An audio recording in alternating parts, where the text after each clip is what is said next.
Tervetuloa Maailmankuvia sarjaan. Tällä kertaa olen Lilleorussa ja minulla on täällä vieraana Ingvar Villido ja Sauli Siekkinen. Tämän seuraava keskustelu tullaan käymään englanniksi. Okay, it's very nice to be here in Lilleoru again and meet you, Ingvar. And this time I brought a friend with me, and this is Sauli Siekkinen. You both are yogis and you are from Kriya yoga tradition line, and Sauli represents Ananda Marga. Welcome to this show. Thank you for inviting and coming. How you would like to introduce yourself and how you get acquainted about this yoga, how yoga came to your life? Ingvar, maybe we start with you. Thank you. I'm the founder of Lilleorun and Kriya Yoga Acharya. How yoga came to my life? It's a very good question actually, because I need to go back to my past. About I don't know, maybe I was 6 or 7 years old. I found from one old magazine some pranayamas, and I started to make those exercises, even don't know what it is, but it was an interesting experience. It doesn't went a long time. It was some kind of episode in my life. That was maybe my first connection to the yoga. By time, I didn't practice yoga because yoga wasn't so known at that time. But I was experienced at age 16 some state what we call yoga nidra or turiya state. It's you're conscious 24/7 even if your body sleeps, and that experience was at that time, and it was quite strange for me, and wasn't so significant after that experience, because life came and I just lived a normal life, regular life. But I think my spiritual interest starts when I served in the Russian army, and I met my first teacher who taught to me some Chinese martial arts and acupuncture and Agni yoga. I think it was starting point in my life. Then I started to interested about not so much about yoga, but about myself. Today, maybe people talking about as spirituality. Yeah, and yeah, we practiced a lot, and then I go deeper, and after my marriage, and yeah, we don't have children. There, I read a lot of different books about yoga and esoteric or hidden knowledge. But then one day, one friend called me and said, you know, here in our town, Viljandi, begin some workshop. They're talking about Kundalini and chakras and other things. I was read before, but that was hidden knowledge to me. And I went, and then my Buddha yoga started. And it's actually a long story, but I think was that a beginning point where I start to practice more seriously and with knowledge, and just went to the deeper to the yoga. Thank you, Ingvar. And Sauli, how this yoga came to your life? I must say that my story, it starts about the same, that when I was at the year 6, I remember that I had this vague idea that I have been here before, and I was kind of wondering that why I cannot remember what I was before, that I had this conscious that this is not my first life. And then I remember that at the year, when I was 8 years old, I saw a strange luminous being in our home during the night. And that kind of led me to search. Of course, as I was a kid, I didn't know anything else than ghost stories. So I used to read these books about ghosts and things like this. And when I was around 13, 14, I suddenly found theosophical books in the library, so I started to study theosophy. I read most of the books when I was 14, 15 years old. The Isis Unveiled and Secret Doctrine, and I feel that they gave me a good background, I mean the whole philosophy. And of course, naturally through theosophy I discovered yoga, so when I was 16, I came to know Elisabeth Haich and Selvarajan Yesudian and their yoga, and I started to also do these asanas and pranayamas and meditation. And then I soon realized that I need a teacher, that it's not possible to do these practices without the knowledge. And as it is said in scriptures, Muktaṃ kaunksena satgurum prapti, that when the disciple is ready, the teacher will appear. So when I was 17, I attended a lecture of an Indian yogi who was an acharya of Ananda Marga in my hometown. And obviously I answered the questions what he asked me, that why I want to learn this yoga properly, because he initiated me to those practices. And later on, next year, I went to Germany. There is a Vidyasakar place, Ocean of Knowledge, it's called. It's a kind of a teacher's training. I went there, and after that, in 91, when Soviet Union had collapsed, so I was working in St. Petersburg with Ananda Marga there, and 92, 93, I was working in London. I was teaching yoga in London, and then after that I concentrate on my studies on the medicine, but I just gave lectures every here and there, and even in 2004, 2005 I was here in Estonia. I gave classes on lucid dreaming and meditation in Pärnu and Tõstamaa, near Pärnu. And since that I have been giving lectures and doing the daily practices as I learned in the beginning. If we're thinking about those path of yoga, what you have chosen in your life, those traditional lines comes from a different part of India. Can you tell Ingvar about your path of yoga, that where it comes from and what it inside of that?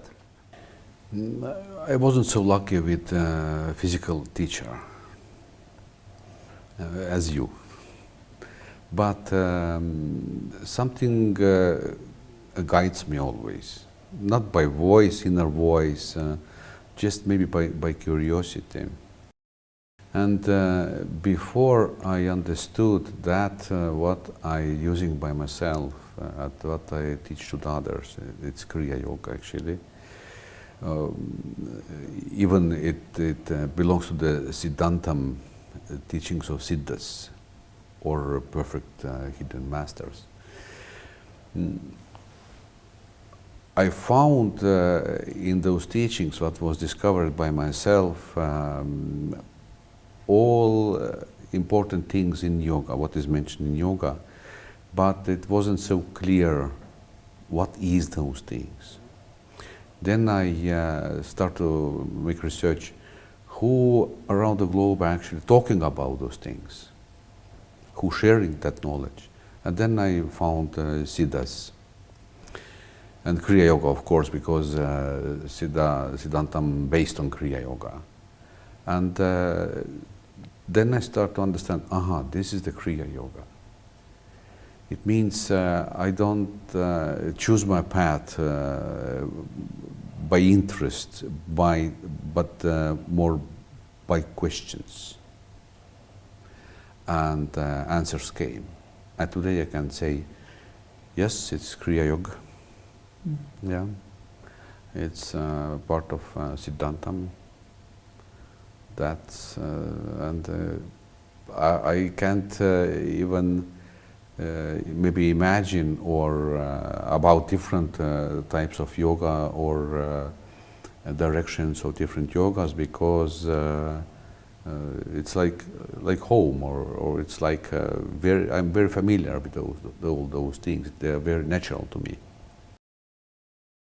After I understood who was my teachers, they was always with me all the life, and I understood why I'm as human was dropped to this life, to go through life, to see all good and bad things of human life, all sufferings and good things, to learn it, to understand it. And that hidden guiding was always there, but what was so hidden, I don't understood it. But years later, many years, maybe decades later, I understood, oh, okay, it was guided, yeah. And my main teacher is Shiva Shankar. My mentor is Agastya Muni, and Kriya Yoga mentor is Babaji. Yes. Sauli, how about you? Well, Ananda Marga comes from the eastern part of India. That's called Bengal, or Bengali state. And surprisingly, that's a part where many traditions known in the West are from. I mean, this Sri Yukteswar, Yogananda, and also Babaji tradition is from Bengal. Then Srila Prabhupada and Hare Krishna tradition, Ramakrishna and his disciples. It's from Bengal. So our founder or guru, Sri Ananda Marga, he was born in Bengal, and he learned this tradition, and in the year 1955 he started Ananda Marga, and it was until late 60s it was a movement only in India, but then it started to spread all around the world. So there are few things that I feel that are common with this Eastern Indian or Bengal tradition, and one of them is that it is a tantric tradition. It's not influenced so much by Vedas, which was brought later by Aryans to India, but rather it's the indigenous tradition of India, and also the worship of Shakti, or this female power. It's very well known in eastern part of India, like even Kolkata. It's named after the goddess Kali. And then I feel that the third specialty is love for music. So kirtans, like Chaitanya Mahaprabhu, he spread kirtan in Bengal, And in Ananda Marga we do a lot of kirtan, we do bhajans, we sing these devotional songs. That's one specialty of this Eastern Indian tradition. And otherwise it's those tantric teachings, like we learn about the chakras, different asanas, yoga practices, mudras, pranayamas. They are not mentioned in Vedas, they are only in Tantra. So basically we follow this kind of a tradition that it's bodily exercise for the vital force, and also the meditation, use of mantras. Ingvar, when you are hearing Sauli's story, do you find something that is very common with you and your line, and also differences? Do you find something? Yes, of course. Depends how old knowledge we are looking or watching. Vedic knowledge is very good, actually. It's not something wrong with it. But yoga goes much far to the past. And if we're talking about Siddhas, they actually created all those tantras, no matter where they lived at that time. And in Kriya Yoga we have tantras too, and different practices, as you mentioned. Yeah, it's not something what we don't know. Yeah, but in India is huge, actually. It's not only by territory, but it's huge by believers, by different practitioners. And people say about the faith what they have, Hinduism, but actually they say it's a Sanatana Dharma. It means a holy way, holy path. It's not based on some specific deity or idea. There's a bunch of different ideas and knowledges what can be used by different people. It means Sanatana Dharma is for everyone, or everyone can find something for them from this bunch of teachings, as well, I can say. And of course, Sanatana Dharma have different levels of knowledge. Some of them are very public, for example, in different temples and rituals and believings and scriptures. Some of them are hidden, and they don't become open to regular people, but they become open to some who are ready to those knowledges. And yeah, I would say maybe any kind of teachings what can help humans to become better is good, not only yoga or Sanatana Dharma. Because main purpose of those teachings are to become better human, to live together in better way, and develop yourself to the final state. In Sanatana Dharma, or public or hidden teachings, there is only one purpose: to find who am I. Yeah, this is Atma-based teachings. But a lot of spiritual teachings doesn't have that final point around the globe what exists, because this purpose is different. For example, to become more powerful, maybe more lovely person, or whatever kind of things. But to find true self is the final point of our existence. This is like end of our evolution, you can say like that. And doesn't mean that we're dying away. It's actually absolute perfectness. Yeah, and it would be good if other teachings, what exists around the globe, we have a lot of teachings, Buddhism, for example, and Christianity, and Muslims and other things, right? I think it would be good if they have that final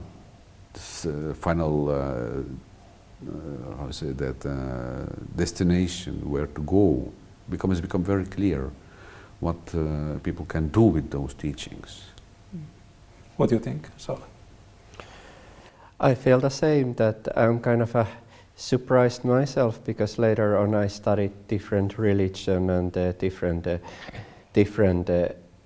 old, especially old religions, that how similar they are. I mean, their beliefs and practices. So basically, I believe on this Jungian idea of the collective unconscious consciousness, that there is a way, the path is within our minds. I mean, it is a dharmas ya tattvam nihitam guhayam.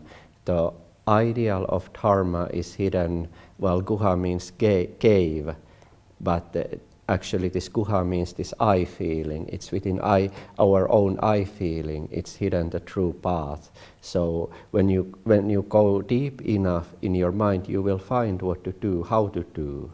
I mean, you don't need to be dependent on external things. So actually, you said earlier that you feel that I am blessed because I had a living teacher, but actually the true guru is within us. I mean, it's the higher self. Of course, it is easier when you relate to a person, that the person tells you, because we have got used to that communication. I mean, mostly we live in that waking state with our limited mind, and we communicate with people. But the true spiritual knowledge, it comes within. I mean, we couldn't realize those teachings given by Siddhas if our own higher self wouldn't approve them. So at the end, the real guru is within you. I mean, it's your own higher self that is guiding you towards himself or inside. So I feel that it's basically the same, but the expressions, they vary, but the true knowledge is within us. Feel free to answer if you want to comment. Yes, I agree with you, but if I'm talking, for example, about Siddhas, Siddhas become one with the purpose of each of us. You know, they actually, they cannot be different as a true self. But with inner guiding, my understanding is inner guiding is my understanding or my insights. I don't talking about thinking process, but even through thinking process can we receive knowledge or understanding. But if you're excluding thinking process, then it's become more clear.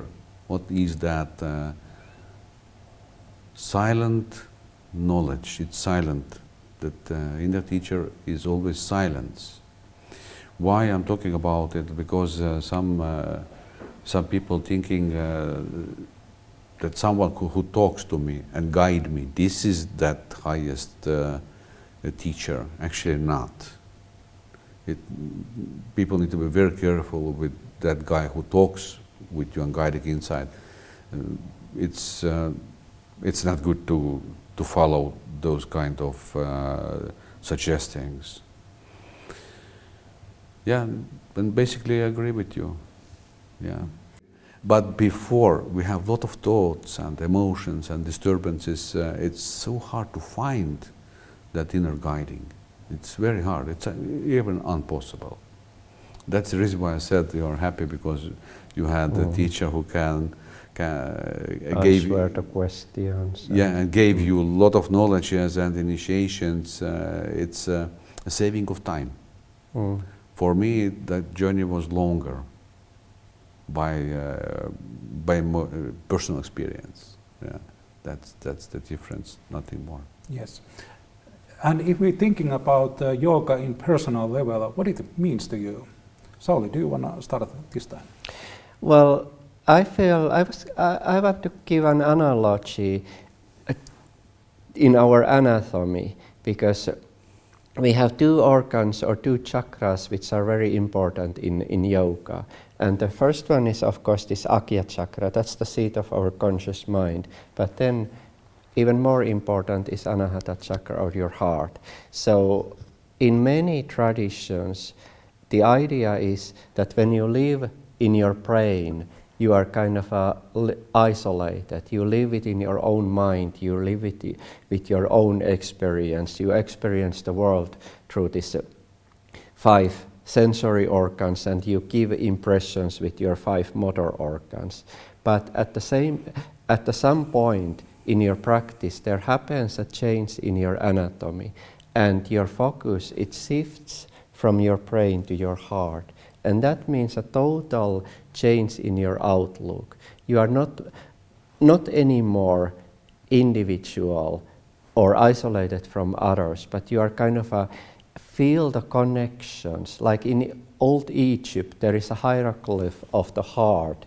It's bit, and it has ears, just like human ears. So it means that the heart is an organ itself, but the knowledge that the heart gets from this world, it's not analytical, it's not spread to 5 different parts, but it's synthetic. It's everything becomes one. So basically this means a yoga to me, that you cease to be exiled in your brain and you find your home in your heart. You kind of return to your home. You kind of finish that pilgrimage to your heart, and you find a life where things just happen automatically. You are in the right place in the right time. You are conscious, you are here and now. Things just automatically happen. You don't need to beg, you don't need to ask. Things just come on your way. So there is a difference. I mean, when you start your practice, you're analyzing, you're systematizing, you're doing, and that's when you are in your brain. But at some point, it really happens. You feel that your heart opens, and then the world becomes different. It's the same world you live in, but your relationship with the world has changed. And this is my personal view on yoga. Ingvar. Yeah, I see some differences here. Yeah. Of course, in Kriya Yoga we're using different chakras and nadis and breathing systems too. But in Kriya Yoga it starts from root chakra, Muladhara chakra. Root means root. It means everything what we have, not as a true self, because true self is absolutely bodiless and free. But all system what we have, it's based on root. It's like earth under our legs, knees, right? And Muladhara is connected directly to the Ganesh, knowledge. And Kriya Yoga practices started from root chakra and going up till to the top of the head, even higher, where we're making different practices with different chakras, right? And a practice of chakras for us means cleaning of chakras from different psychological processes, different emotions, what are connected to the different thoughts, for example, or behaviors. It's cleaning process, and cleaning process prepare us for Kundalini energy. Kundalini energy is, in Kriya Yoga knowledge, true self. It's one part of true self, what is disconnected from us by nature. And if this connection happens, then individual become immediately aware. That's the reason why Kundalini become awakened in Kriya Yoga. And awareness means you are out of your thoughts, ideas, you have present. You become here and now. But here is now is actually eternity, because no yesterday or not tomorrow exists here. This is eternity, right? And its eternity is infinite. It means here and now is everywhere. It's without borders. This is first waking process. But I totally agree with you because if you're going by true self and experiencing whatever kind of chakras, you start to see a world differently. You start to perceive it differently. But problem of yoga is not a different view to the world. What can be very therapeutical, for example. But purpose is cleaning, calming, and to become independent from those views. This is a more deeper explanation about yoga, but who can do it today? Most of people need some kind of yogic therapy or some whatever kind of therapies to calm down these thoughts and emotions. For example, I don't have any thoughts at my head.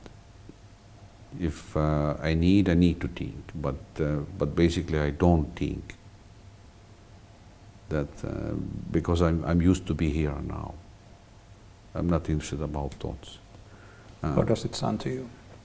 Well, that's the goal of yoga, that of course we talked about the same things in Ananda Marga, and the great yogi Ramana Maharishi, he said that even if the yogi reaches the samadhi in Brahmarandha, the Sahasrara chakra, is the self within the heart that keeps him there or makes him able to experience that samadhi. So we believe that this Atman, it's related to heart.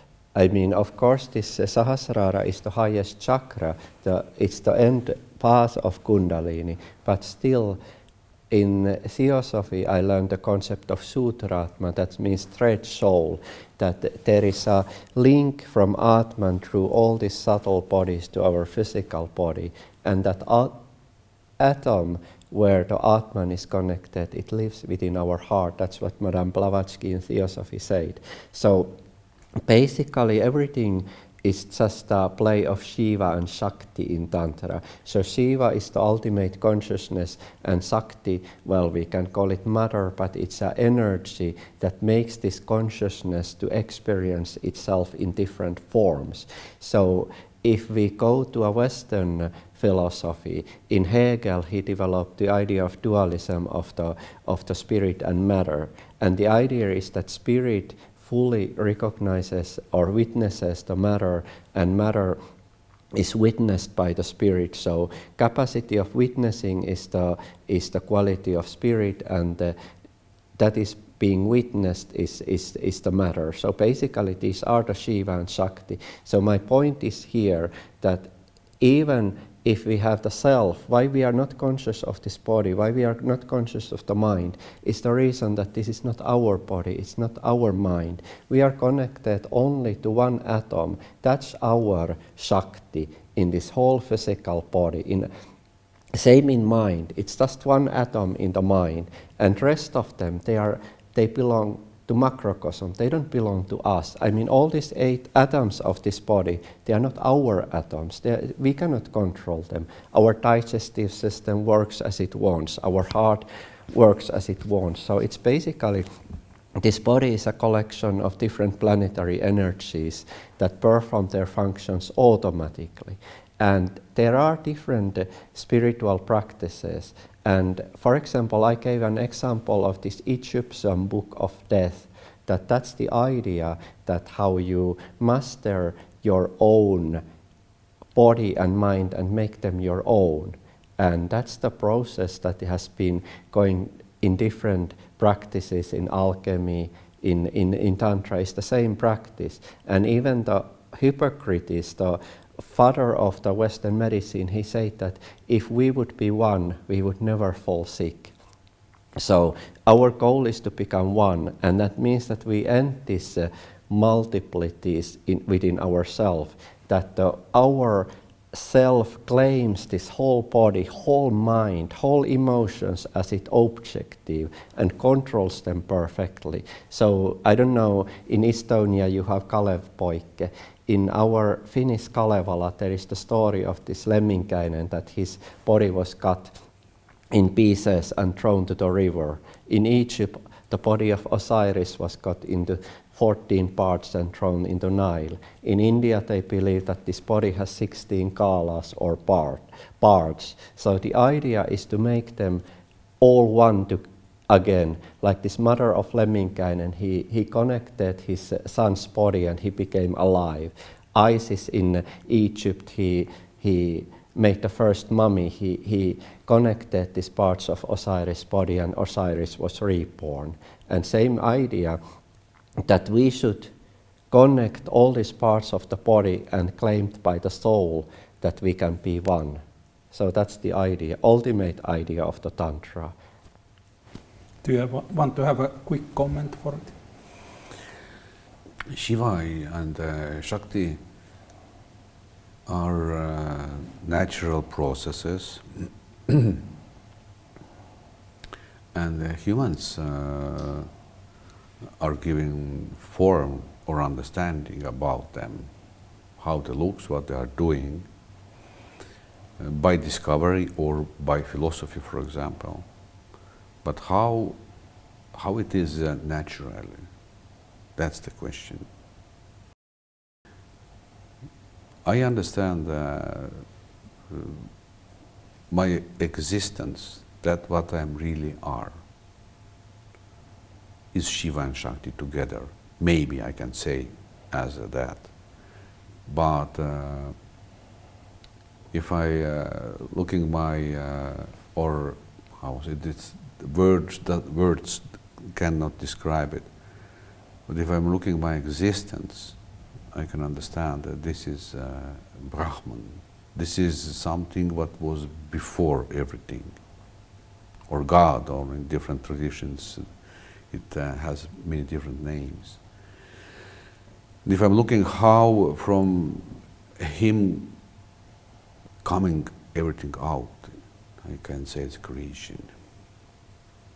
And yes, exist many stories about Shakti, for example, or mother, or whatever people can call it. She was first who created the 3 parts what actually exists even today in the nature: creation, keeping it, and destroying it. That's 3 parts of all natural things.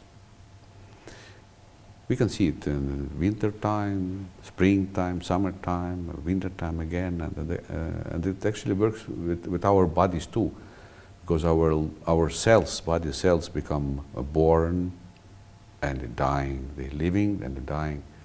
All those processes runs always. So it means basically exist 2 very, very how to say ultimate powers: being and creation. And all what exists is created by power.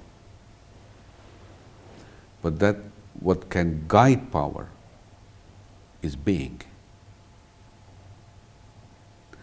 And of course, Tantra means not only union. It actually means 3 steps: creation, preserving, and destroying. Depends what we need to destroy to build it again up. We know we have bodies, but in reality, yes, exists some hidden technologies, or they can be even pills, for example, kaya kalpa processes, what can rebuild our physical body even to create it immortal. We know those legends. but what kind of science or knowledge are behind it? I think this is interesting. Yes, this is interesting. Let's go ahead a bit. We was thinking about and talking about mind, and nowadays people has so many different ideas what mind means. What it means to you? Anyone who likes to talk? Well, mind is part of matter. So if we think that there is a Shiva and Shakti, there is the consciousness, there is the witnessing counterpart, and there is the objective counterpart. So basically, mind is part of the matter that is subtle than this physical level. So when we go deep into the yogic theory of the mind has 3 chambers, and the highest most is called the Mahat Tattva. That means that the pure I feeling, that I am. Then second comes Aham Tattva, that's the ego, that I do, I'm connected with these externalities. And then the Chitta part of mind is the lowest, and that's kind of the slave mind, a mind that takes a form of the objects and presents itself to Aham Tattva to be experienced. So basically we don't see this world as it is, but we see the reflections or tanmatras coming from the object. They go through our sensory organs and they form a picture in our mind. So we basically see the reflections of reality. So this duty of Chitta is to make a picture of this world to be presented to Aham Tattva, to be experienced. So basically these 3 chambers, they make the mind, but altogether mind is part of the matter. It's not part of the self. Self is Shiva or Purusha, and that's the feeling, I know that I exist. It's this I know feeling that witnesses, even Mahat Tattva, witnesses this I exist feeling. Ingvar. It's a perfect answer. Would be good to practice all those things.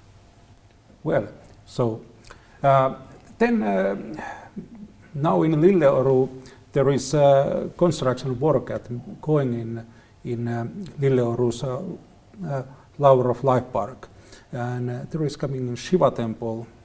And can you tell a little bit more about what Shiva means in this community? We know by legends, Kriya yoga came from Shiva. He was first yogi. And we're using Kriya yoga here, and it's a big honor to have Shiva Temple here. Shiva have different qualities, and about those qualities are written a lot of different maybe books or made legends and stories and whatever. And all those stories, it's not only stories. It's actually hidden knowledge. And Shiva Temple here in Lilleorun doesn't mean only story, but this temple here is energized by his energy, by divine energy. It means if people coming to this temple, it's actually temple area. We have a lot of different murtis or statues which represents different natural laws, energies and laws, of course. And all they have become energized. It means people can come and feel, become experienced of those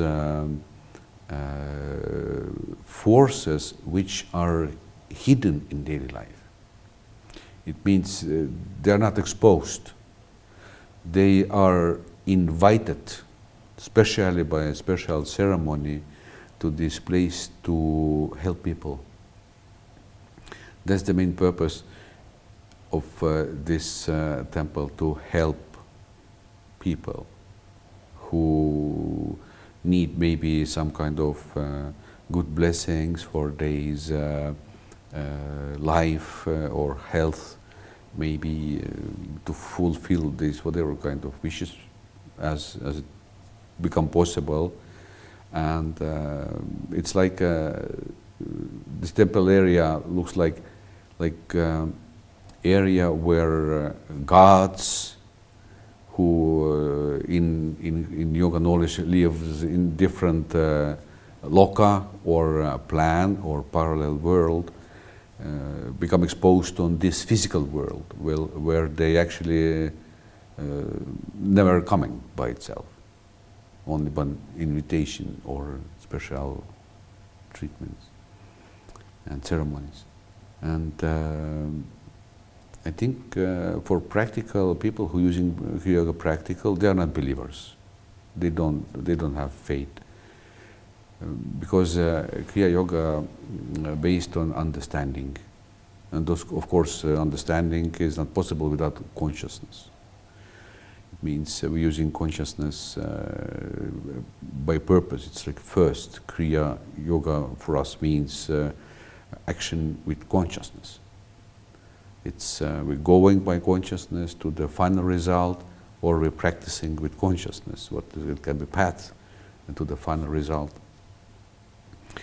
But this temple area become open to everyone. We don't close it. Everyone can come and to do their own practices, or even just looking around, or make a pray somewhere about different needs what people need, or to receive help. And I think it's become very, very helpful to the people who coming here.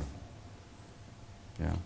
Sauli, this is your first visit in Lilleorun, and you have saw this temple area. What kind of is your first impression? And second question is that as Ananda Marga yogi, what Shiva means to you? Well, first, what is my impression of this Lilleorun? So I told to several people that you really here you experience the same vibration that you do in India.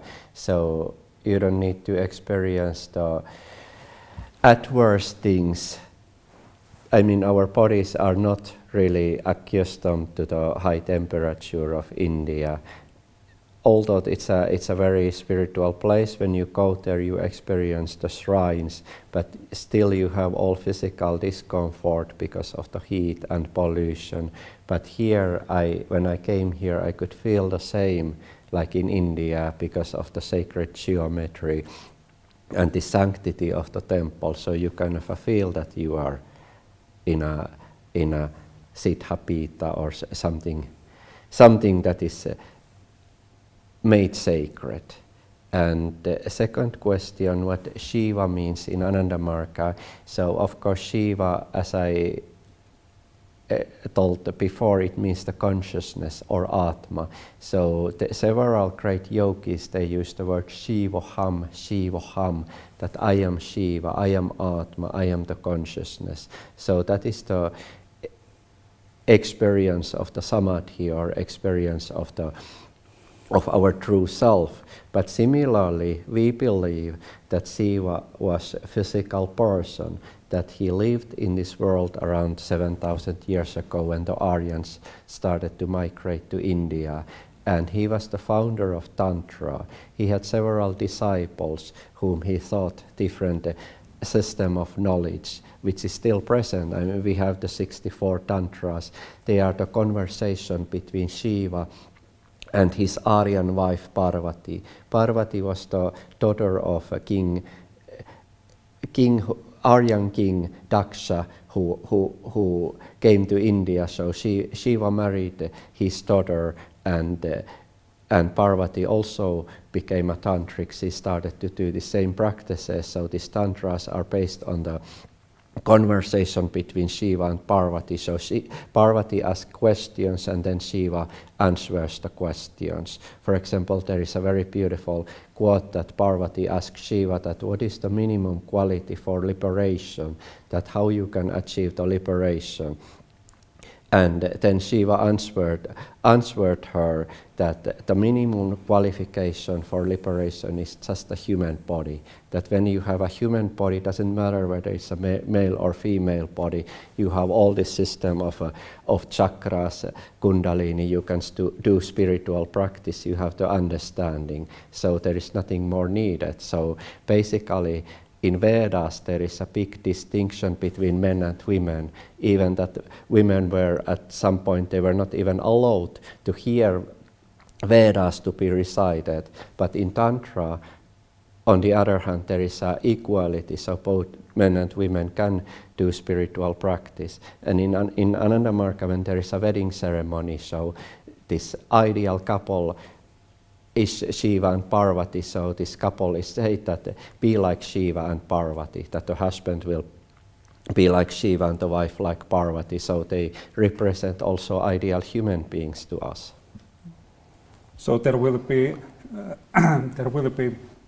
wedding coming because there is Parvati's temple also on the building. Yes, moment. right, because Kriya Yoga, about what I'm talking, of course it's part, the Tantra is part of it. And equality of women and men, for example, this is not a question about it at all. But Shakti coming to the one specific temple here too, and we have marriage process for them. Yeah, it's actually a process which shows to us to become married with energy. Because consciousness, pure consciousness, is like a Shiva, but who is useless. It's just a useless being. But if you become connected to the energy, then you start to understand this is real connection, this is life itself. This Kriya Yoga coming from south of India is Dravidians' teachings. It's a little bit different, it's not Vedic, but as you said, this came from north to the India, and Dravidians was pushed down. It's quite similar knowledge, but a little bit different because it's older a little bit. But they are connected to each other very in clever way. And the Sage Agastya was that who made it. But about Shivoham, we have one saying.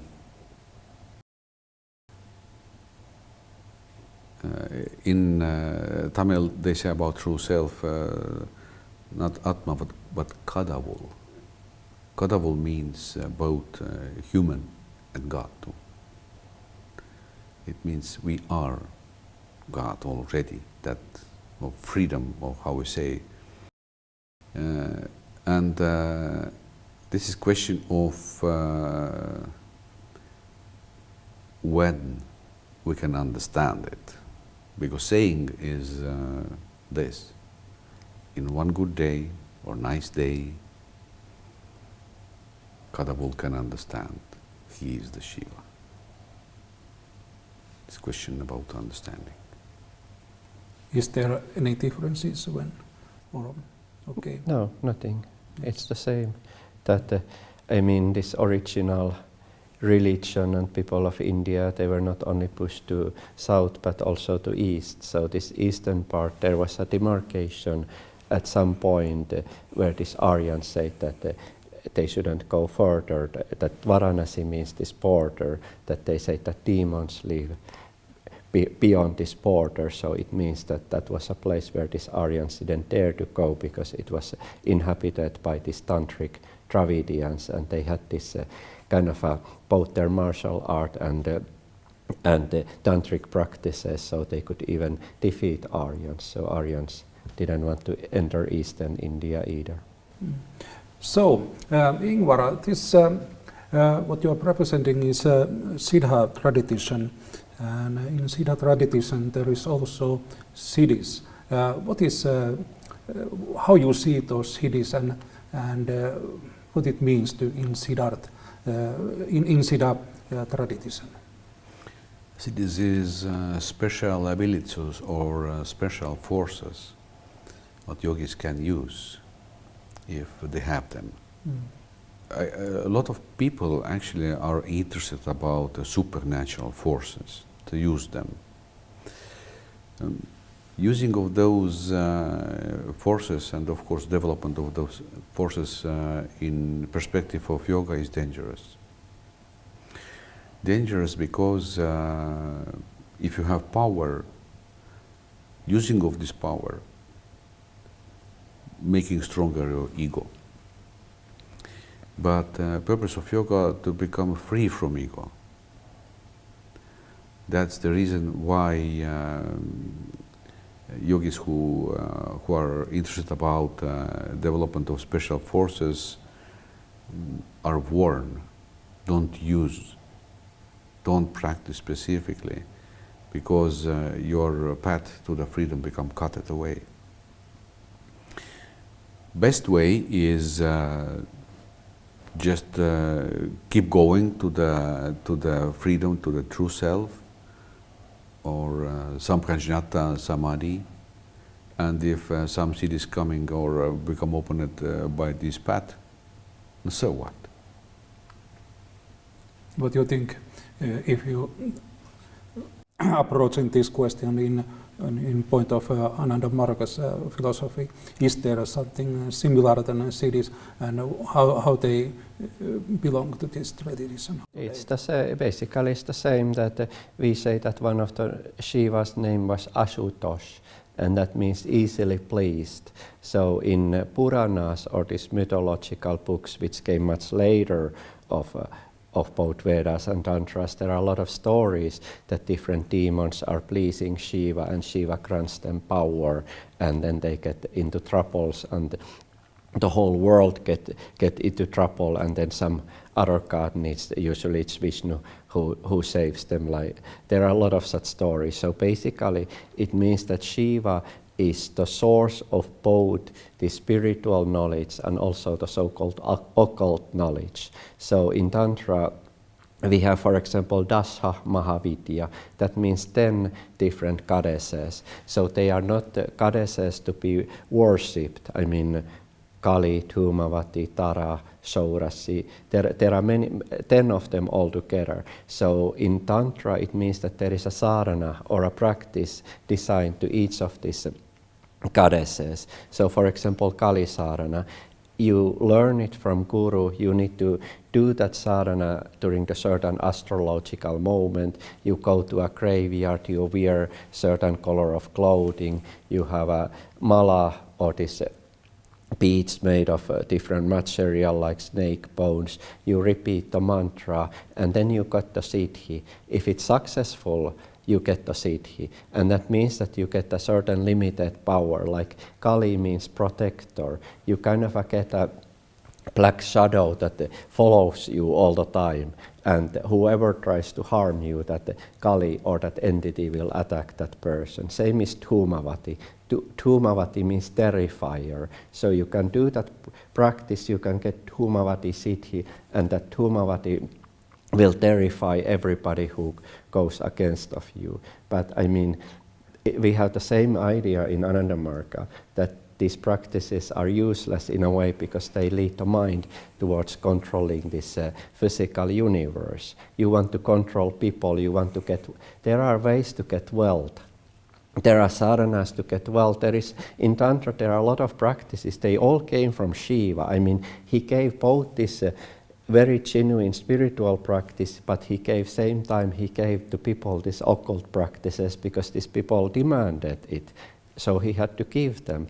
But if you are a true yogi, you don't want any of this. They are like toys. You can toy with this world, but it doesn't lead to your ultimate goal. It becomes an obstruction if you become too obsessed with wealth or destroying your enemies. You create a lot of bad karma. And same like you say that when you do this sadhana, automatically you awaken some powers. You start to see things, you can manipulate things, but there is always a danger that if you start to misuse them, that will become your downfall.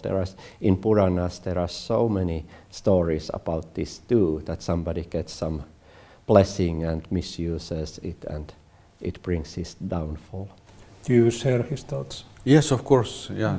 I have totally one right. extra question about this, because I'm just wondering that sometimes there is born people with those abilities in why, and what it means that when people have a clairvoyant example skill when they born, what it means. For me, it means they are yogis who become born again with those skills. Because if people on the human, whatever kind of, are in the path of the yoga, then Shiva told by himself, if you're dying in this sadhana result, in next life you become born in the same, and you can continue with your journey with yoga to receive freedom. That's the reason, simple explanation. Maybe you can add something. Just personal experience that I have also met people with those siddhis, and I remember once a friend of mine who was she was doing actually this she was practitioner of Advaita Vedanta, or this kind of a part of Jnana Yoga, and she found her guru in Copenhagen in Denmark, and then I agreed to come with her to meet that man. And this lady, she was so kind of enthusiastic that man can transmit Shaktipat, that he has this power to give Shaktipat. And I was not that interested, but I went to meet him, and he demonstrated how he can transmit the Shaktipat. And I could feel that in my body. But then later on I told to this lady that what is the use of this? He has done some practices in the past life, or now he got this power, he can impress people. I did feel it physically, but it doesn't lead to anywhere. It doesn't give you any realization. And I have met people who are clairvoyant that I give them an object. They can, taking it in their hands, they can tell everything about that object without even seeing it. So of course it impresses people, but ultimately you have no use of this. Well, toys, as you told. Well, if we're thinking about those essence of your teachings in your traditions line, what is essence and those most focused topics of teachings in Kriya Yoga? Become free. So simple. Yeah, become happy. Become independent. Because this happiness what become received if you finally received, you become true self. You can start to understand all what you searched before actually is here. And you cannot find any replacements to it from outside true self. Not from your mind, emotions, or physical world. That's the hidden treasure. What we are actually, all people searching it through all the life from outside, but it's not there, it's here. That's the Kriya Yoga point or path. Yeah. So? Well, it's totally the same that we call it Anandam, as the name of the organization is Ananda Marga, path to bliss. So this Anandam, it's the quality of the Supreme Self, or this Param Atman, Sat, existence, Chit, knowledge, or this self-knowledge, and Anandam means bliss. And what we get from this physical world is sukha, or pleasure. Of course, it's dukkha or pain too, but I mean, people just, whatever they do, they want Anandam. I mean, they want eternity. They think that when they collect wealth, they will live forever and they can cure all diseases, but everybody will some point they will die. So basically what we want is this Anandam, and that's why we do these practices. When we merge ourselves with that consciousness, we become this Sat, Chit, Anandam. We exist without this body, we exist without the mind, and we are full of bliss. Well, about those teachings, usually when people thinking about that, okay, what is the most important thing, they say that, okay, it's this get rid of ego. But Ingvar, in this method what you are teaching, you are also focusing to the specific those emotion and thoughts. And this is something which even Sauli said that it's not so common. Can you tell a little bit more about why this is important? This is a very small amount of those teachings what we are using here. And the value of those teachings is to share knowledge with how say, regular people who doesn't interested about yoga or some self-development or other things. To read, to understand and to use this knowledge because it works very well. Why? Because if I'm looking around, I see a lot of problems with thinking, with emotions. Even in Finland, you have a lot of problems there. Even you don't see them outside by statistics, right? In Estonia, we have a lot of problems around the globe. Yes. Look what happens around wars, 21st century. It's incredible what actually happens, and that book was written for self-helping, because this is a self-help book. This is not so known knowledge. That knowledge doesn't exist in yoga, in this mode, in this way. In yoga, we're using different techniques for those to overcome those problems. But yoga is not for everyone. Yoga is not like a cup of tea for everyone, right? And that was a reason why I go deep to those processes, what actually happens with each of persons, and discovering all those things, what are content of the book, and explanations and technology, how you can use. That book have only one purpose: help. To help. To create readers better persons. Because if we're looking where is goodness today, where it is, we can find it somewhere. But we see that, I don't know, maybe I call it evil or whatever. I think you understood what I mean. It's spread everywhere, and it's become more spread, more and more.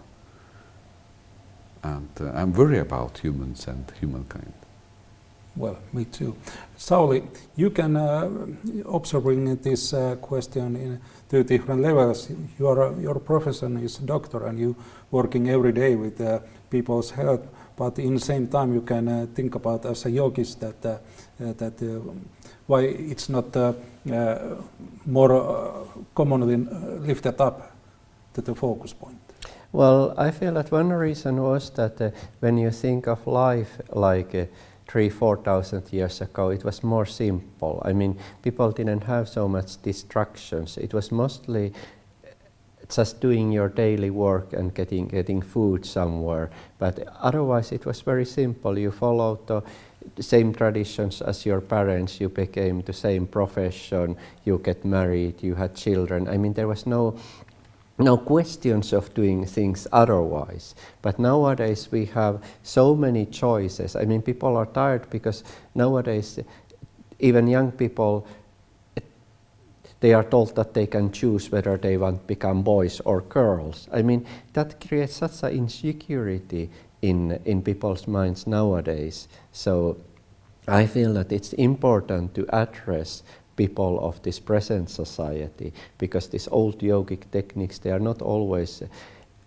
good for that. And I have seen myself many times that people, when they start their yoga practices, they kind of get mentally unbalanced because of them. So it needs some more help. So you was telling about that you have seen those as a doctor. Yeah, I have seen. Okay, interesting. Well, we was speaking earlier about mind, what it means.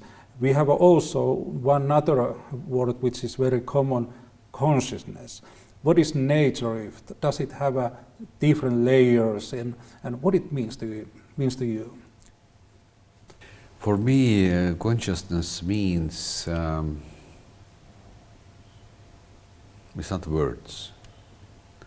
Words cannot describe it. But practically, we can find it, what it is. For example, process of recognizing is one example when you can find what it is before your thoughts coming. Recognizing by itself, whatever can be recognized, is silent process. It's not thinking, it's not emotions, it's something different. This is awareness. It means I can be aware of that, and today mindfulness is very popular. Main practice there is recognizing, but actually it's old yogic technique, observing. Observing happens always in silence, even if you are observing your thoughts. Like I said, no one thought can explain what is observing. If observing becomes stabilized by different practices, what is very important practice in whatever kind of yoga, I think, then first big step are done practically. It's samprajñata samadhi are taken. After that, you need to practice more to go deeper, to lose your ability to be conscious and use your intention and willpower to become true self. That real true self for main purpose, what we call asamprajñata samadhi. Today, all people using consciousness in awareness world, but they don't know it. That's the main reason why the big question about consciousness become part of philosophy or even scientific philosophy. But practically, it's much more easy to find what it is. How do you see it, Sauli? Well, if I refer what I said earlier about this spirit and matter, or Purusha and Prakriti, or Shiva and Shakti, so basically this consciousness, it means Purusha, it means Shiva, it's that which cannot become an object. So it's always a pure subject, pure witnessing. So it is defined in Sanskrit, Trik Purusha Darshanam Shakti Sha. So the Shakti, or this power of the Purusha, is witnesship. So it only witnesses things. It can never be seen or witnessed itself.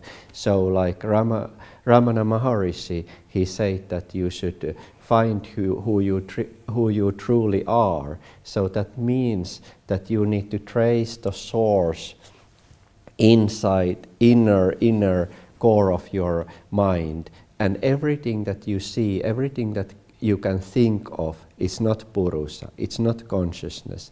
That at some point you reach a state where this mind dissolves, and then you get this, like in Yoga Sutras it is said, this state of Nirodha, that your mind becomes non-existence, and that in that state there is only this consciousness, only this witnessship, and there is nothing left. Because as long as you think that I do sadhana, I do meditation, as long as there is this I, you cannot reach your goal. That only when there is this pure consciousness, pure witnesship, that witnesses everything as they truly are, then you have reached your goal. But this consciousness can never be your object. You can never get consciousness by your efforts. You can never get consciousness as your object.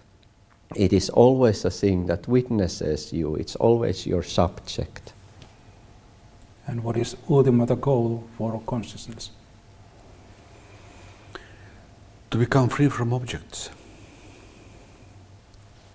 Yeah, it's same. Asamprakyata samadhi, and when it becomes permanent, it means moksha, or this salvation, that there is nothing exists except this pure consciousness. And it's a state that we cannot describe because there is no mind, there are no words. You cannot utter any word about that. You cannot give any explanation.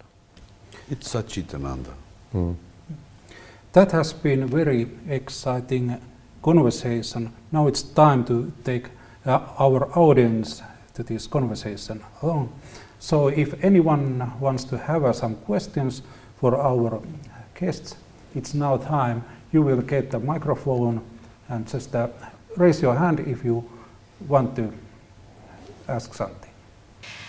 If you would meet people, just one person, once in his life, and he would ask your help or advice in a spiritual way, what would you suggest?